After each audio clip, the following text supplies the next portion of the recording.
Hi guys, my name is Vlad and this is the EGN podcast channel. New channel, okay? I'm creating a channel based on specific things which interest me, meaning sometimes you will see case studies, sometimes you will see concepts that are interesting that I find beneficial, that a lot of people can benefit from, and also podcasts. So it can be discussions with guests, it can be also reactions to current news, so all of that will come in the future. But today we are going to talk about a very good book. Actually, there are books that are good, there are books that teach you some lessons, there are books that inspire you, but there are books also that can change the way you view the world, right? We call that a paradigm shift. So this is one of those books which has been recommended by a lot of people, which when I read it, it did change some of the ways I saw life. And it's called Power versus Force. Okay, Power versus Force. This book, actually, the first time I read it, it was recommended by Mr. Patrick Bet-David. We can see it here. The book written by David R. Hawkins, right? The hidden determinants of human behavior. Of course, as you can see, it's it's not in the best of the conditions, but it doesn't change the value that you can find in that book. So, of course, I'm not gonna do a full review of this book, in details, because there are many things in it to grasp, and even after one read, it's not enough. Currently, I'm doing my second read on the book, but I would like to briefly explain the goal of the book, and also a very interesting, I would say, concept about consciousness levels, right? So that part we'll see it together.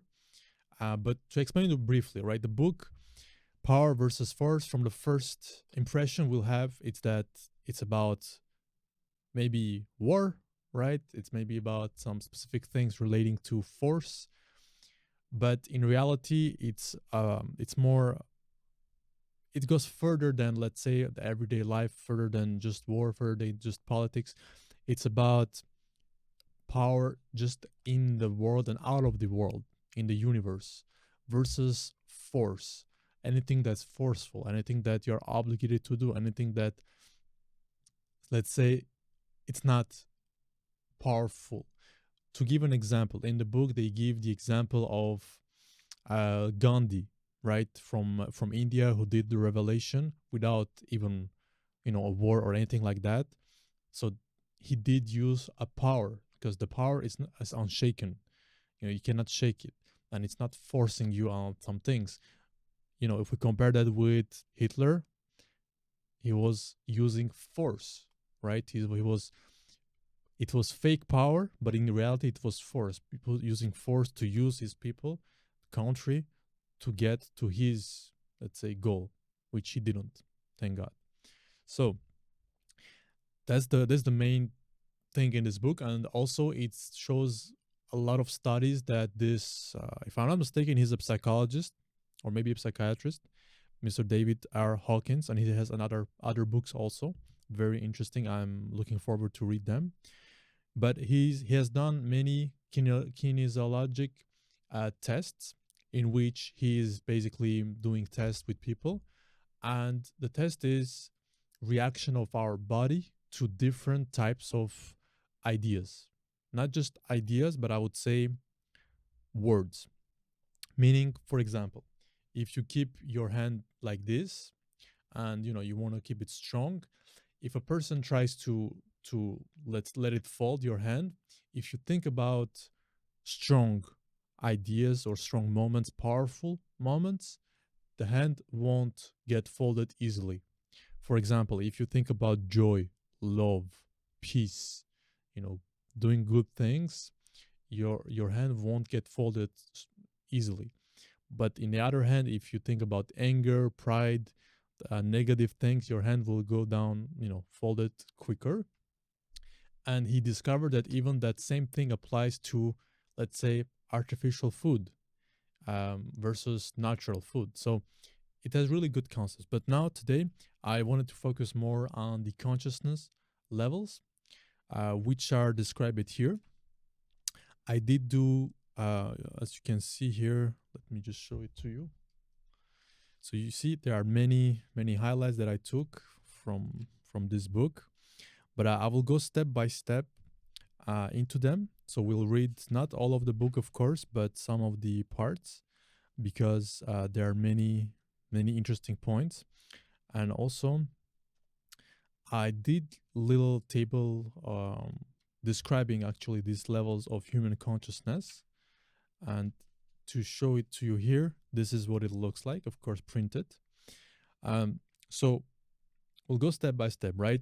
Because the goal of this map of consciousness is that it is showing, let's say, the lowest level to the highest level of consciousness. So some people would think maybe we are talking about, emotional intelligence, IQ, but this is not about that. This is about, based on his research, the map of consciousness, right? So if we check it again, we can see here that on the bottom we have the shame, and actually before shame, it's really the part where people don't want to live, right? So it's, let's say, person has suicidal thoughts and doesn't want to stay alive. So there's shame. Then there is guilt, right? We have guilt here. And apathy, grief, fear, desire, anger, pride, courage. Now, courage is the tipping point where you start to live a life that is more positive, and that's the next level of consciousness. Because everything below courage, it's all negative, let's say, levels of consciousness. And you will see more in details why in the next minutes. But courage that's the tipping point where it starts, where change starts, where your consciousness goes to another level.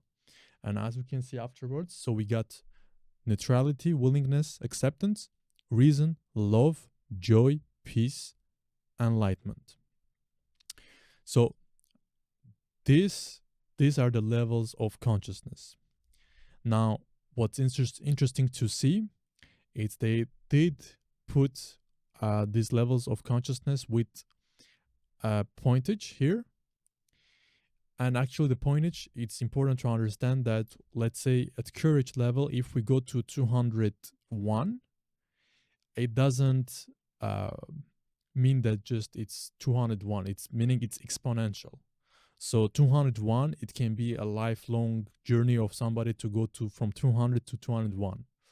It can be the other way around too, meaning it's not that, it's not that long to get there. But just to let you know that even 1.1, extra, it's a big change in a person's consciousness and the view of life.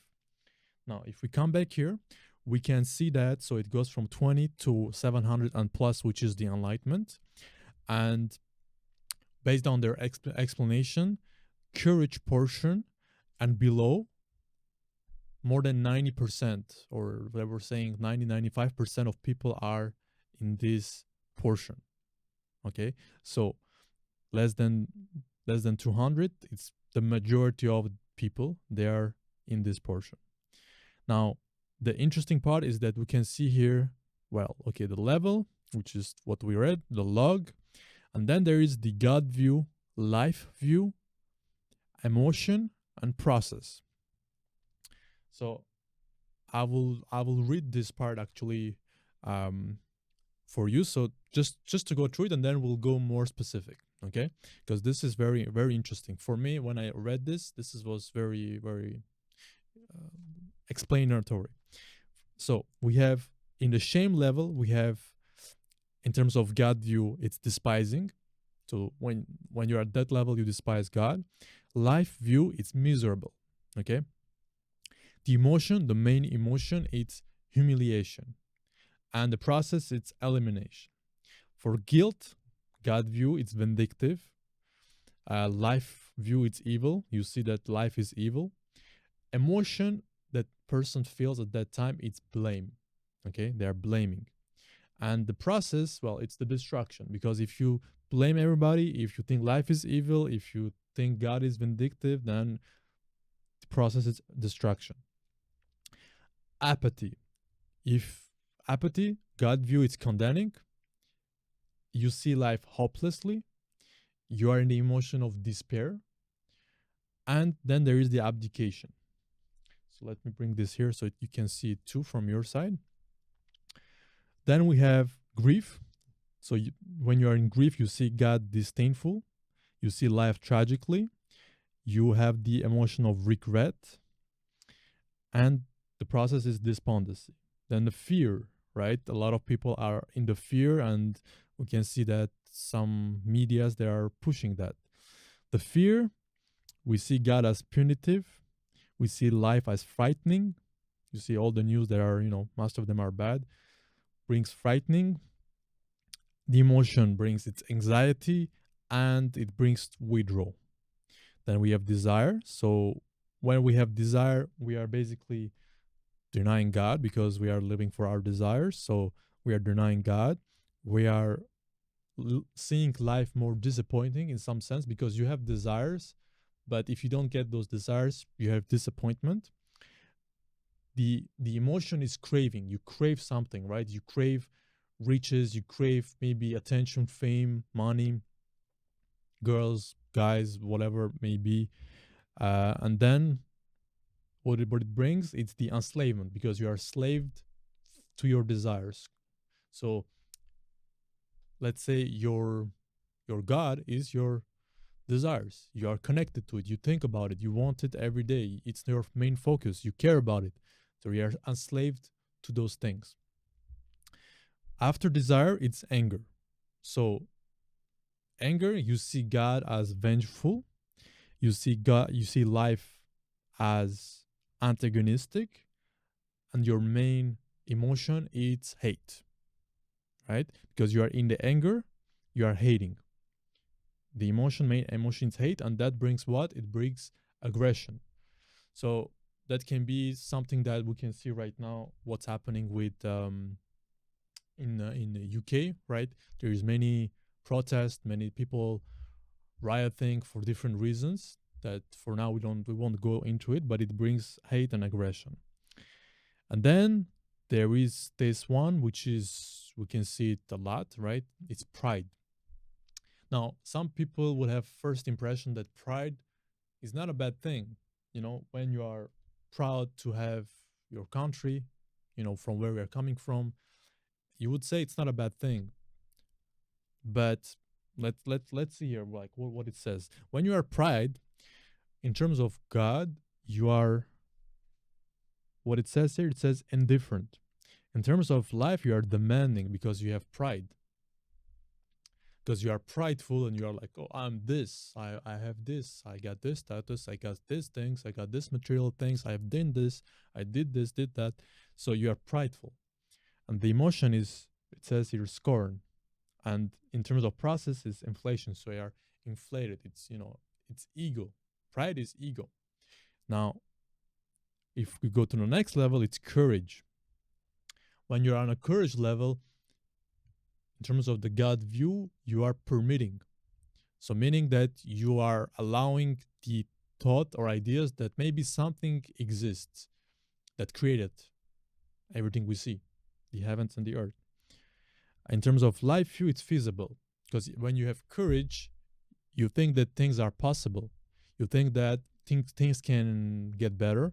You think that things can grow, things can change, you can advance, So it's more hopeful. And in terms of emotion, it's affirmation, right? These days, a lot of people talk about affirmation, but for people to do affirmations, you gotta have some sense hope. You gotta be hopeful and have the courage to be hopeful. In some cases, it's hard, depending who is going through what, depending where you live, in which country. It can be hard, but courage is a crucial point.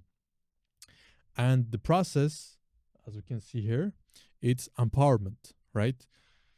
Because when you're courageous, you are feeling empowered to change some things, whether in your life, in other people's life, in your country, depending the situation. Then from courage we go to neutrality, and the God view is enabling. So you see that God can enable you some things. Life feels satisfactory, right? Because after courage, then neutrality, you can see life with satisfaction. Because in terms of courage, well, if you use the courage, you can bring yourself to some levels in your life, physical life, that can get financially comfortable, in other aspect also comfortable, so you are satisfactory. And the emotion is trust. Now, whether it's trust in yourself, whether it's trust in God, right? Whether it's trust in the future, in your capabilities, and the process is release. So you have some sort of release because you're trusting in the future, in yourself, in the things how they go. Then we have willingness. So let's see it here.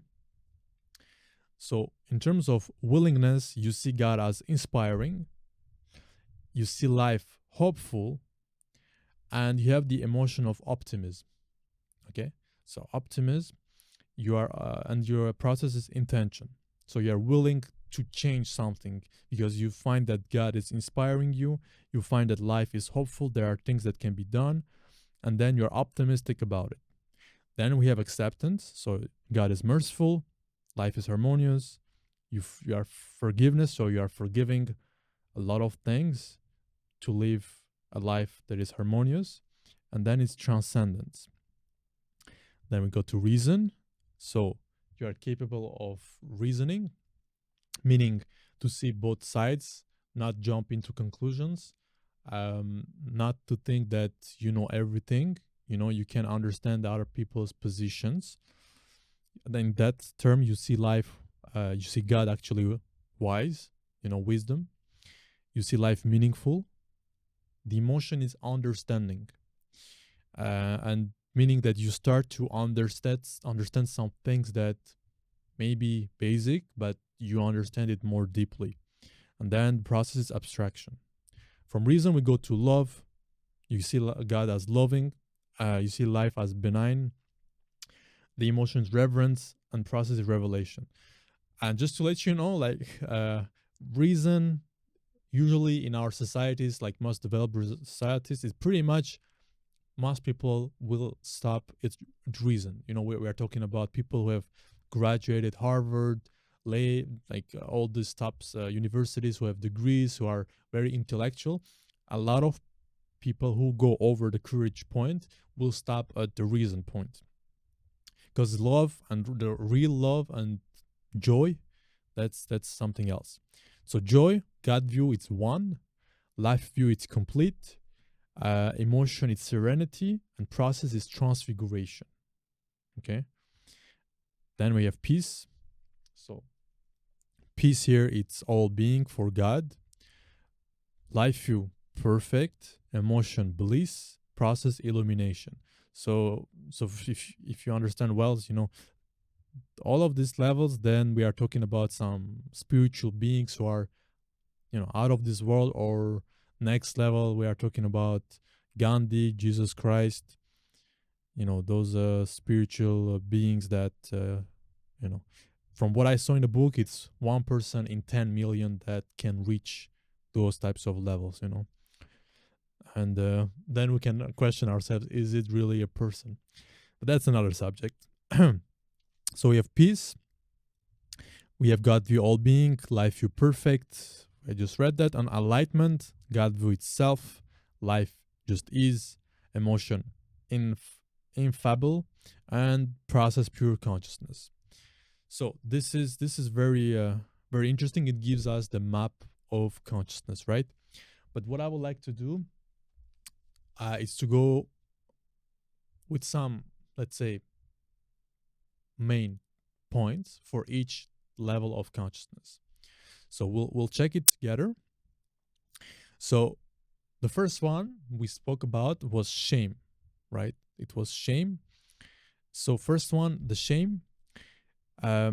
Shame, as Freud determined, actually produces neurosis, and it's detractive to emotional and psychological health, and as a consequence of low self-esteem makes one prone to the development of physical illness.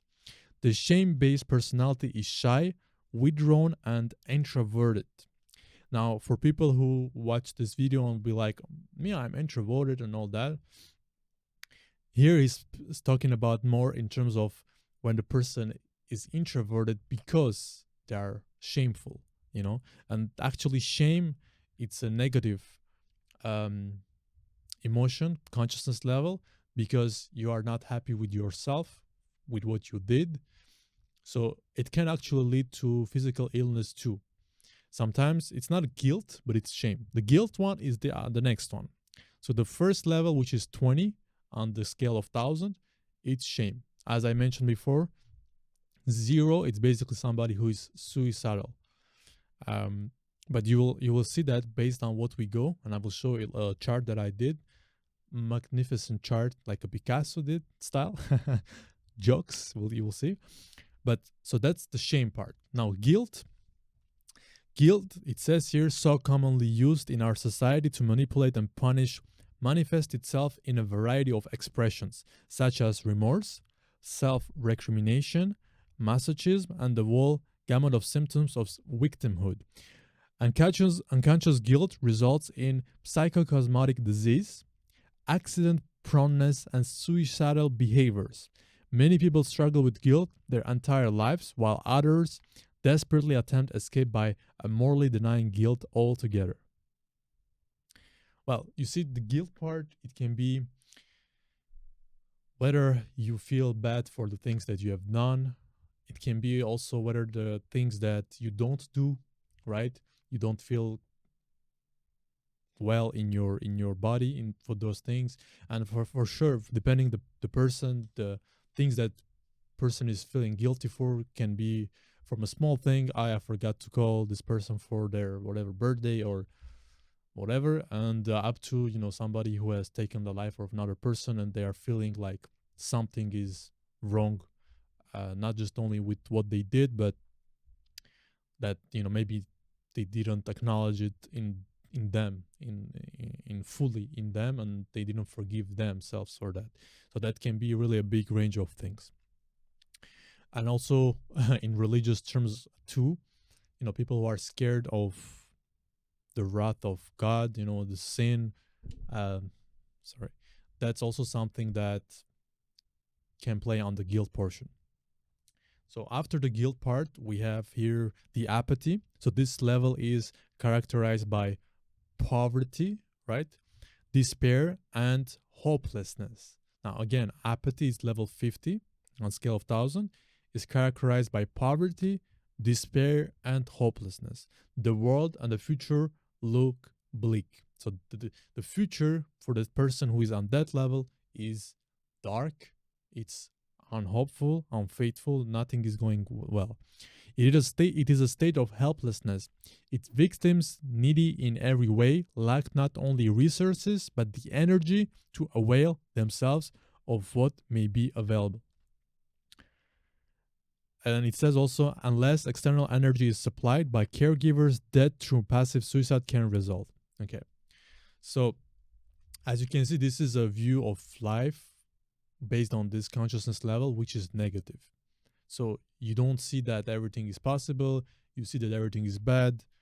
And it brings to poverty, not being broke, as pretty much, we know that being broke and be poor, it's different things. Broke is your financial situation. Poor, it can be your mindset. And this is what it talks about. So the next level, as we can see here, it's grief. So this is the level of sadness, loss, and despondency. Most of us have experienced it for periods of time, but those who remain at this level live a life of constant regret and depression. This is the level of mourning, bereavement, and remorse about the past. So this one I would say it's more about, as we just read, the grief, right? So people who have lost people who have gone through traumatic phases in their lives, whether in childhood or overseas in war, or in their country in war, right? Like people in Europe currently, like in Ukraine and Russia, the war that's going on. They're the people who are in it and the people who are not directly impacted by it, meaning they are not in the war shooting the shots, but their family members are there. They're in constant grief. Their grief also is also for their country. Same thing in Middle East. So those things bring grief, and the problem is if you stay in that state, that's the bad part, because then you are in the negative side, in that negativity, in that everything is going bad, and so it's not the good part. But I like this portion of the book. Still, it talks about grief, but listen to this.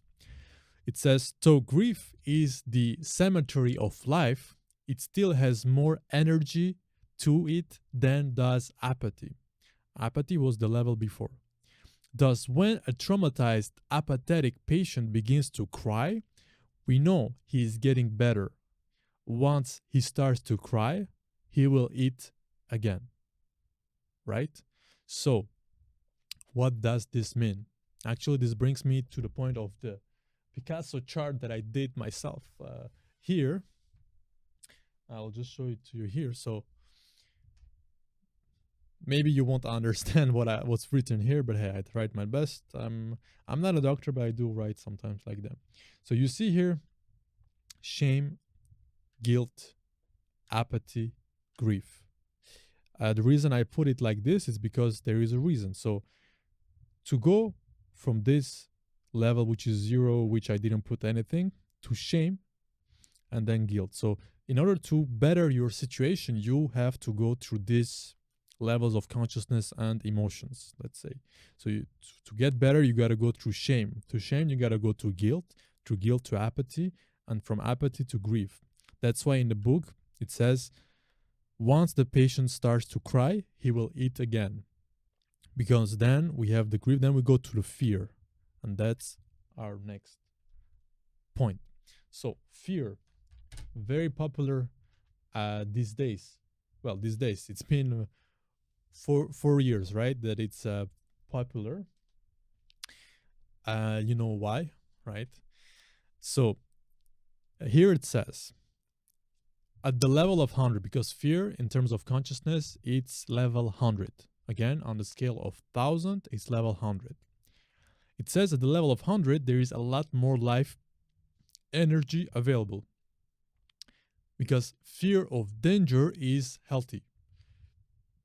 Actually, for us to be here as humans, our ancestors, they had fear, right? They needed to stay alive, to not get eaten by animals, not any tribes, diseases. So they had fear, which cautioned them and which preserved their life, which in this case preserved our lives of people who are here today.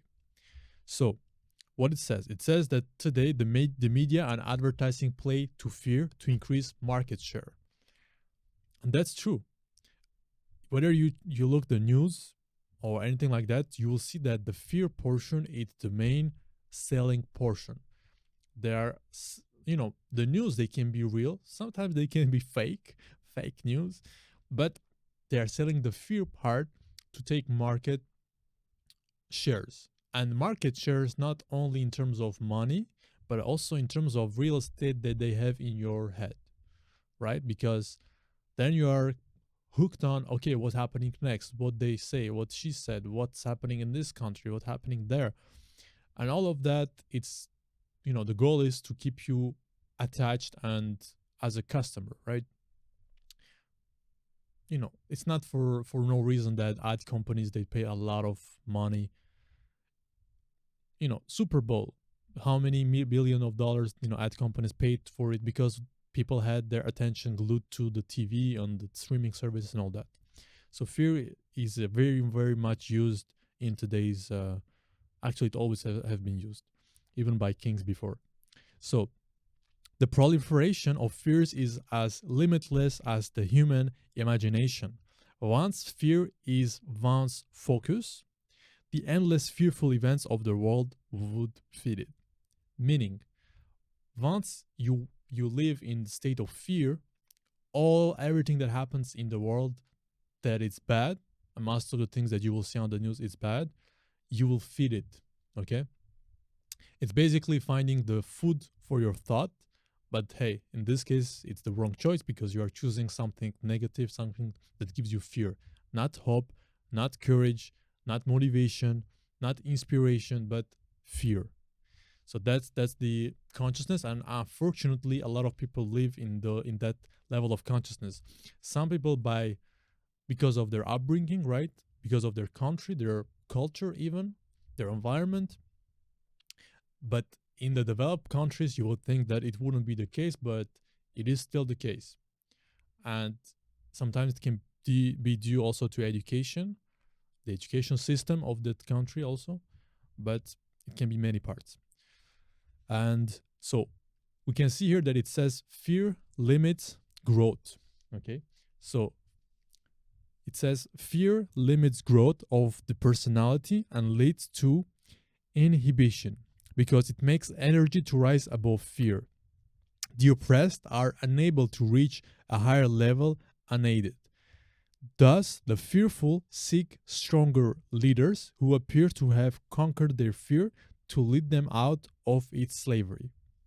This is an interesting portion because, of course, leadership in countries are not just in countries, in companies, in anywhere there are people, leadership is important. Now, here it says that thus the fearful seek strong leaders who appear to have conquered their fear to lead them out of its slavery. And this is true. So in some sense, this is talking about that you have to be a leader who is courageous, right? Who conquered the fear, because to be a leader, you got to be fearless. You cannot be a leader and be fearful, right? Well, most of the time, that should be the case.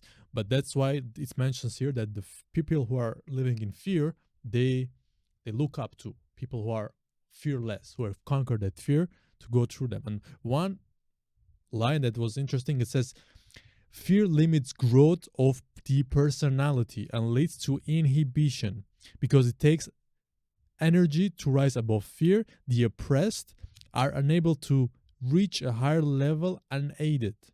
So they need a person who will be able to motivate them, to bring them out of the fear and bring to another level. Because if not, it's very hard for them. In this society, we can see that, many people are watching podcasts, they are watching inspirational videos, motivational videos, and it can help people, right? It can be on a level of gym.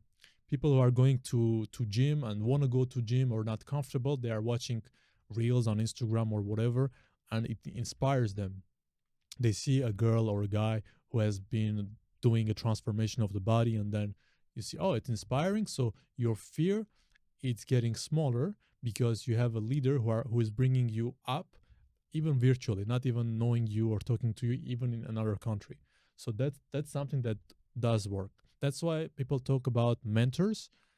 In this day and age, most of the mentors are virtual at the beginning. And actually, in some cases, maybe they are not even alive, but they are still continuing to bring others to another level. Then we come down to desire, right? Desire. This is yet, well, I will show it to you here. It says this is yet more energy available at this level. Desire motivates vast areas of human activity, including the economy.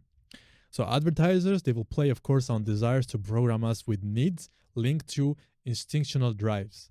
Desire moves us to expend great effort to achieve goals or obtain rewards. The desire for money, prestige, or power runs the lives of many of those who have risen above fear as their predominant life motive. So, desire. Everybody has desires, but a lot of people are controlled by their desires. That's why psychologists, companies, they pay psychologists, they pay scientific people to understand how we work, right? And they are actually programming us since we have been kids. When I was a little kid, when I was seeing, a Coca-Cola bottle, I was getting happy. I was happy because it reminded me specific moments that we will use that. And because, of course, there were a lot of sugar in it. So that's our desires. And that's what the ad companies, they are doing. Like we just read here, desire is also the level of addictions, because where desire becomes a craving more important than life itself, the victim of desire may actually be unaware of the basis of his motives. And some people become addicted to the desire for attention and drive others away by their constant demands. The desire for sexual approval has produced an entire cosmetics and fashion industry, right? So if your main focus after fear, let's say you leveled up from the fear portion to desire. Now basically you are controlled by your desires, and everybody who wants to make money on your, I said this a lot, maybe this is not politically correct, but on your head, basically the companies who make money on alcohol, on drugs, on tobacco and all that, it's people like you and me, and they know our, let's say, weak part, and they want to make money on it. And even if they say to you, hey, this is not good for you, but it's, hypocrisy in some levels. And it's speaking about the cosmetic side, because women like to for the cosmetic portion, these two, they are using the emotions to get to the money. It says also here, desire has to do with accumulation and greed. So again, it's our desires. I want more money, I want more power, status, things, material things. We want greed, we want, so you're focused on that portion, and this is calibrated at 125. But desire is insatiable because it is an ongoing energy field, so that satisfaction of one desire is merely replaced by unsatisfied desire for something else. So multimillionaires remain obsessed with acquiring more and more money. So I will read this sentence again because it's really deep. It says, desire is insatiable because it is an ongoing energy field, so that satisfaction of one desire is merely replaced by unsatisfied desire for something else. So it's always like, okay, I want this more, I want this. He gives the example of millionaires who always want more and more money. There is nothing bad wanting more money, even if you are a millionaire. Actually, it's in some sense more easier, let's say, to get to more money when you have already some money. That's just, statistics and facts. But it brings the fact that when you have something, you want something else. When you have something, you want something else. Oh, this is a new car, I want this new car. This is new shoes, I want this new shoes. Oh, I have one property, my neighbor has 2 properties, my cousin has 3 properties, I want to have more. So it's always like competitiveness, but not necessarily in positive light, because it's greed, in accumulation, it's ego, it's proving, it's mix of pride also. And then it says also, desire is a much higher state. Okay, it's much higher state. Here it says, than apathy or grief. Obviously, in order to get, you have to first have the energy to want, right? So first, you are down, then you go to fear, apathy, guilt. But then in order to go up, you want to change, you want to want some things. And that's what it's saying here. So and TV has had a major influence on many oppressed people, including in calculating wants and energizing their desires to the degree they have moved out of apathy and begin to seek a better life. What can start us on the road to achievement? Desire can therefore become a springboard to yet higher levels of awareness. So actually, I like this part because yes, it's true. When you see things, you're either gonna see it through the lens of jealousy and greed and ego and all that, or you are getting inspired, right?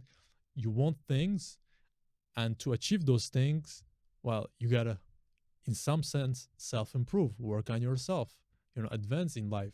So in that sense, it's good because with TV and all the movies we can see now, all the videos we can see, you have either the 2 options, in my opinion. Either you get inspired, or you get mad and you get jealous, and then you can, in that type of things, you stay a slave. If you are jealous, you are in greed, you don't move up in a next level of consciousness. You actually you downgrade in that sense, or you stay at the same place. So next point, it's anger. So anger here, it says, although anger may lead to homicide and war, as an angry level is further removed from that than those below it. Okay, this is very interesting. It says, although anger may lead to homicide and war as an energy level, it is further uh, than, let's say, the other levels below. So as an energy level, it is further removed from that than those below it. So all the conscious level that we just went through, they are closer to that than anger. It might sound, actually, if you think about it, it does make sense. Anger can lead to either constructive or destructive action. This is very true. As people move out of apathy and grief to overcome fear as way of life, they begin to want. Okay? We just talk about desires. So desire leads to frustration.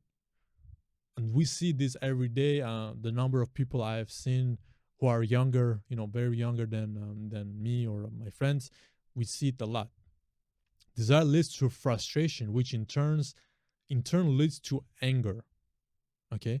It says, thus, anger can be a fulcrum by which the oppressed are eventually catapulted to freedom. Now, this is an interesting point, right?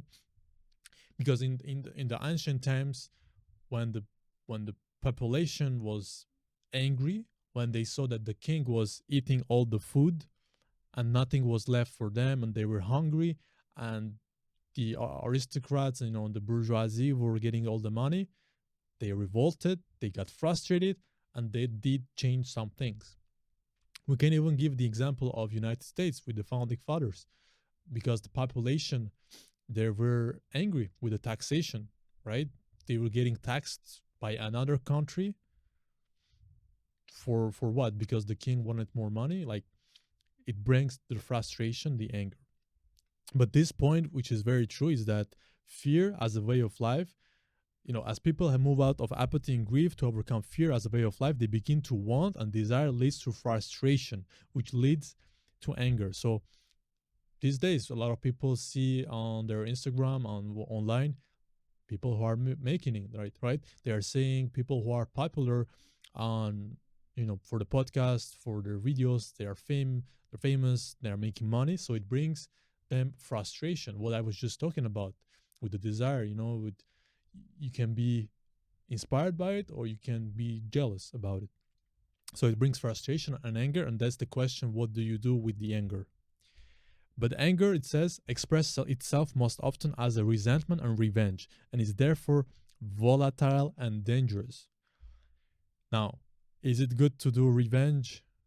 Depends in which sense, but it's also accumulation of anger. So meaning you are focused on doing something that is not necessarily positive or bad or good. And well, if we see it here, it says anger leads easily to hatred, which has an erosive effect on all areas of person's life. One thing that I would say is that anger, if it's used to further yourself, to get better, to work on yourself, to work on your body, to work on your mind, it can be a good thing if you use it and you don't let it use you, right? If you use it, you are in control. If you let it use you, it is in control and it brings you down. So that's one thing to keep in mind. Now, let's talk about this portion, which is pride. So let's just put it here. Pride. So pride, which is 175, that's on a scale of 1,000, has enough energy to run the United States Marine Corps. Okay, this is interesting. United States Marine Corps, it is the level aspired. It is the level aspired to be the majority of our kind today. People feel positive as they reach this level, right? You feel pride. You feel, I'm proud to be from my country. I'm proud to work for this place. I'm proud to represent this, community or whatever. And it says people feel positive as they reach this level in contrast to the lower energy fields. This rise in self-esteem is a balm to all the pain experienced at the lower level of consciousness. So pride looks good, right? And knows it. It struts its stuff in the parade of life. The thing is, it says here, pride is at far enough removed from shame, which we read, shame, guilt, or fear, that to rise, for instance, out of despair of the ghetto to the pride of being a Marine is an enormous jump. If you start from the bottom and you get to somewhere, of course you are proud. Hey, I made it to another level. I left this old place where I was living. Now I'm living in a better place. You are proud. I was in this negativity, bad co-workers, whatever. Now I'm in this good place, working with intelligent people or whatever, higher level status, and you are proud of yourself, right? Because you did it in some ways. But let's see what it says here. This is interesting. It says pride. So as we just pride as such, right? Pride as such. Let me just put it this one here.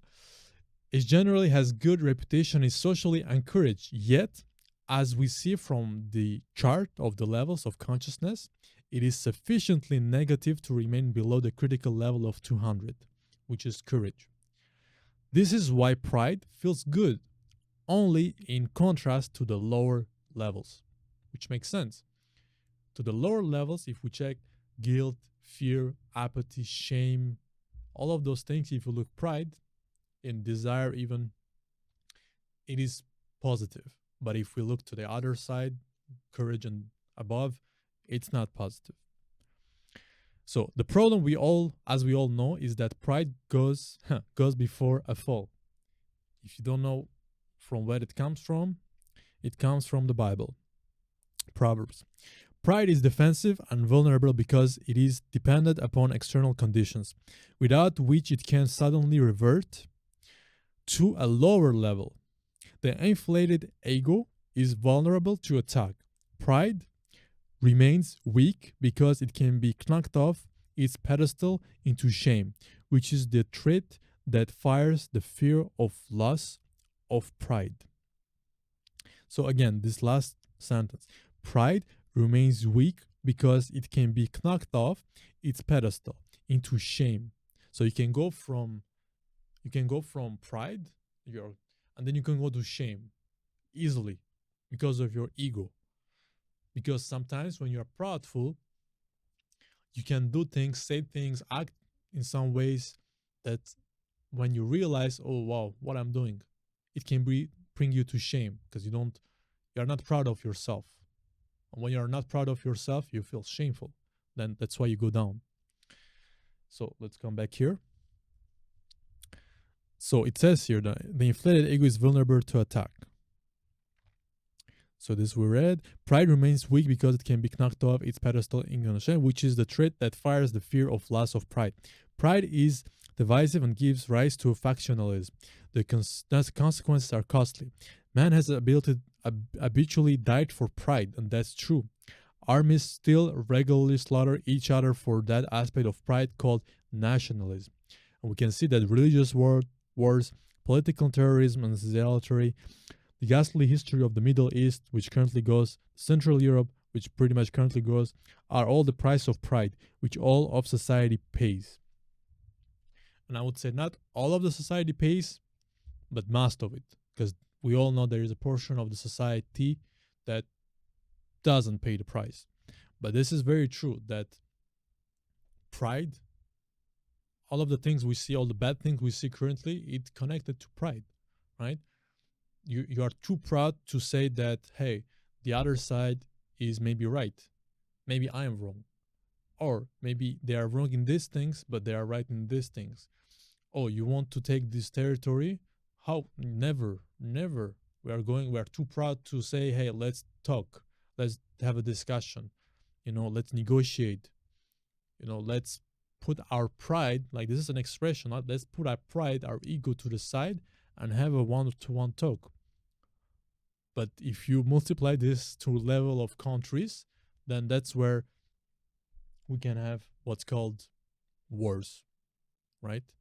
And then that's when we can have wars that go for many years because people are too proud to put aside all the bad things that were done, all the things that they are not in accordance with, to have a discussion. So, of course, on the downside of pride is arrogance and denial. These characteristics block growth for sure. If you are too proudful, you are not coachable, you are not, open to listen to other opinions, you know everything, you think you can do everything yourself. You are not open-minded, let's say. And this characteristic block growth in pride. Recovery from addictions is impossible because emotional problems or character. So this one, here it says, recovery from addictions is impossible because emotional problems or character defects are denied. So the person is not even gonna acknowledge that, hey, let's say this person is an alcoholic. Then if he doesn't say in his meeting of Alcoholic Anonymous, hey, well, progress won't be there because you are not saying the truth, and the truth will set you free, right? So if we check it here, it says also, the whole problem of denial is one of pride. Thus, pride is a very suitable block to the acquisition of real power, which displays pride with true stature and prestige. So if you have pride, you don't have power. That's the portion that it's crucial to understand. It's pride doesn't bring to power. It stops actually the growth to power. And then finally, I say finally because this is the crucial tipping point. It's courage. So at the level 200 level, we have courage. So when we test subjects, all the energy levels below 200, we find, as can be readily verified, that all go weak, as I was explaining initially with the test of the hand, if it can be folded or not. And then here we see that this is the critical line that distinguishes the positive and negative influences of life. At the level of courage, an attainment of true power occurs. Therefore, it is also the level of empowerment. So, as I was explaining, when you go from, before we talked about fear, we talked about desire, we talked about pride. When you go from pride to courage, you have the courage to be coachable. You have the courage to take an action. You have the courage to put your pride to the side to be able to better the situation of your family. Example, you come to another country. In your country, I don't know, you were working at a very good work.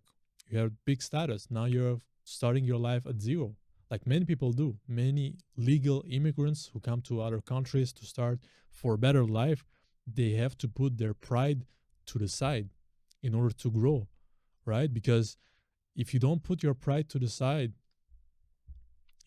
you'll be stuck there, and maybe you won't even advance, and finally you might come back to your country back because, hey, it's not that good. But hey, you got to put your pride to the side and have the courage to do that, right? Oh, in my country, I was a doctor. Now here, I got to work in some coffee shop or whatever, or in a restaurant to just begin to, establish my life here. So I take off this pride. I have courage because I believe in myself. I believe in the future, and I start focusing on the courage portion.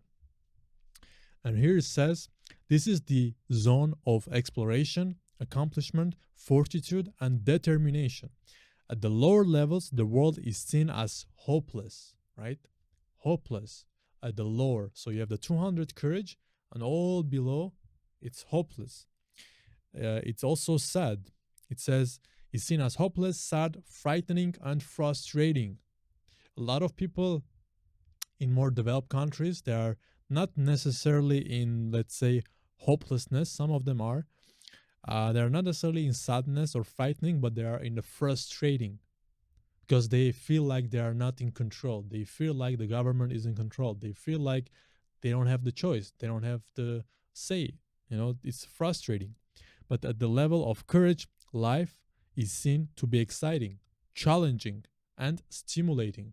So you're excited to wake up in the morning to go do your work, to study, to learn, to live, to see people, to talk with new people, to exchange on new ideas, right? Because that's actually when you start living, you know, life. Even though it doesn't mean that you have all the money that you want, doesn't mean that you have achieved your goals. It's just that you are on a way to start a new beginning. You feel the air, you feel the sun.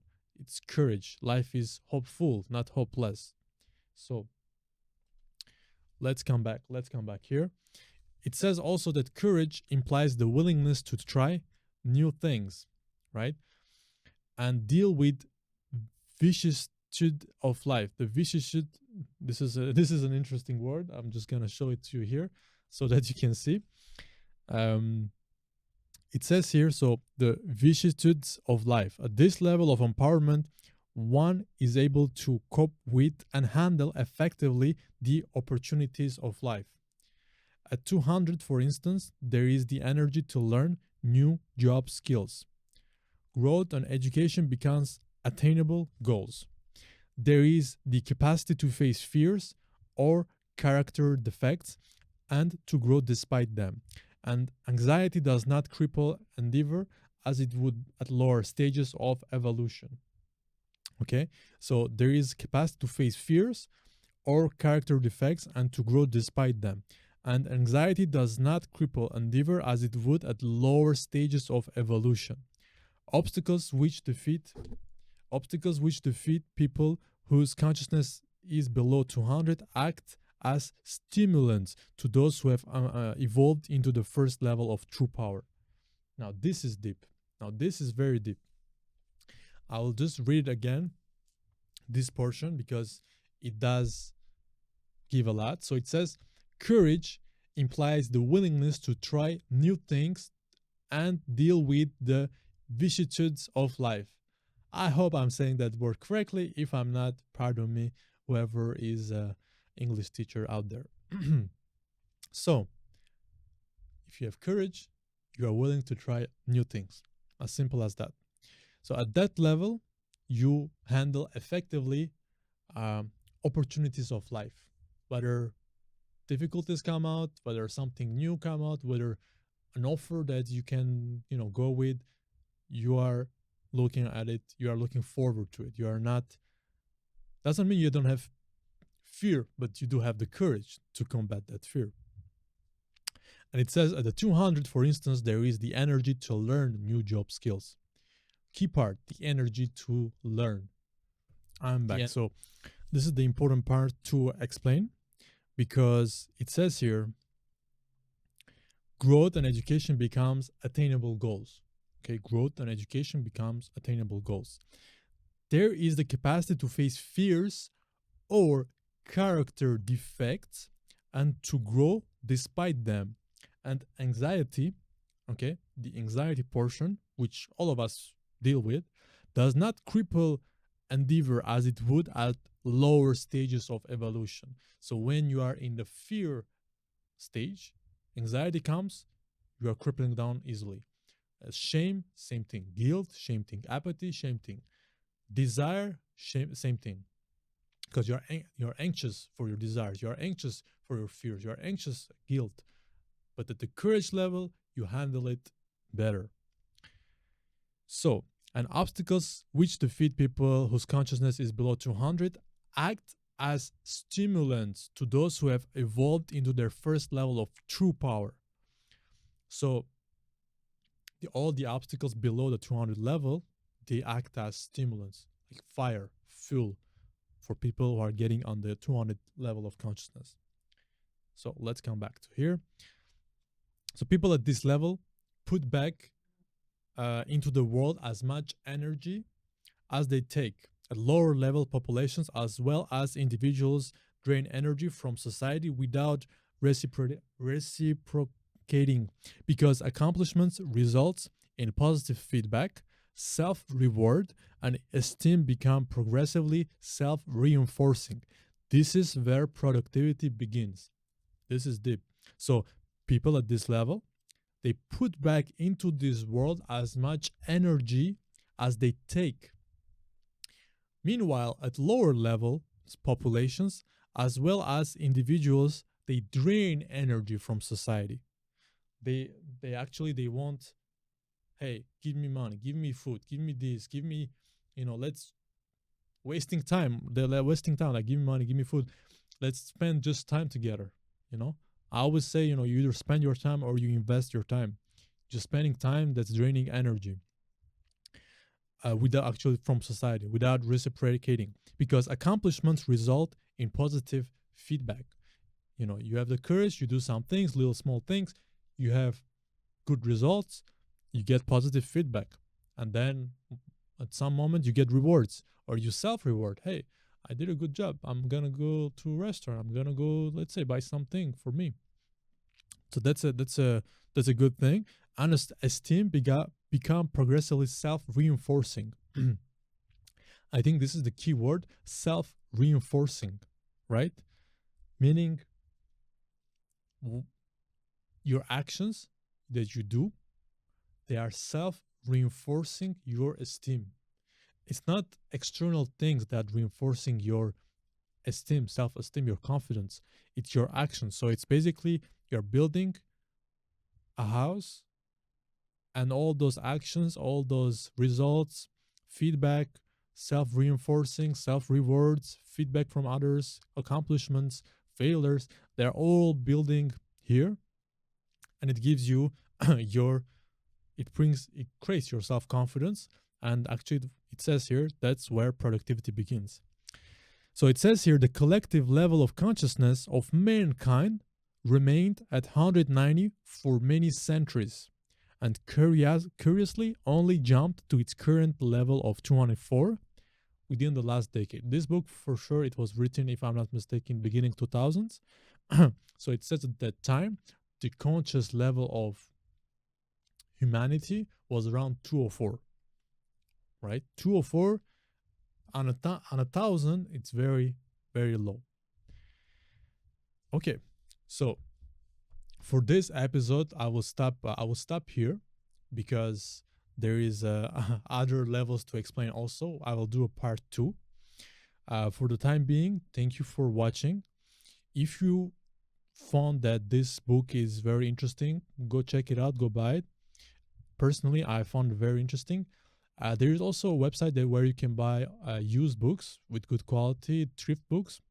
I'm not paid from any of them, nothing like that. I do use them myself, which is good because you can learn, faster. We don't have to pay $40 or anything like that.